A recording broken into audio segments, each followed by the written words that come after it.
देखियो ई छै पंचांग, एकरा अपना सब पतरा कहै छियै।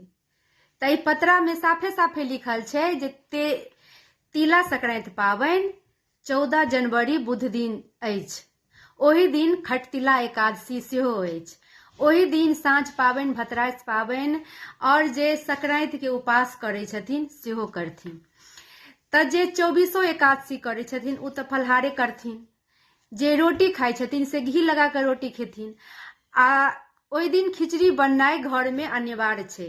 त खिचड़ी बनते, जे एकादशी करै छथिन से खिचड़ी नहीं खेथिन, जे नहीं करै छथिन से खिचड़ी खेथिन।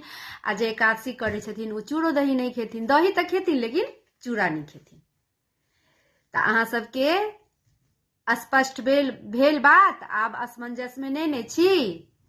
एमे साफे साफे लिखल छै जे तिला संक्रांति पाबनि 14 जनवरी बुध दिन अछि। बुझलियै? साँझ पाबनि सेहो ओहि दिन हैत। भतराइस पाबनि साँझे पाबनि के नाम छै। आ खटतिला एकादशी सेहो अछि। आ जे संक्रांति के उपास करै छथिन त संक्रांति के उपास ओहि दिन करथिन। आ जे लाई मुढ़ी, तिलवा, दही चूड़ा, खिचड़ी खेथिन सेहो सब किछ ओहि दिन अछि। आ जे दान पुण्य करब सेहो सब किछ ओहि दिन अछि। त किनका सबके एकादशी रहत, किनका सबके पाबनि रहत, किनका सबके संक्रांतिक उपास रहत सेहो कहि देब कमेंट में।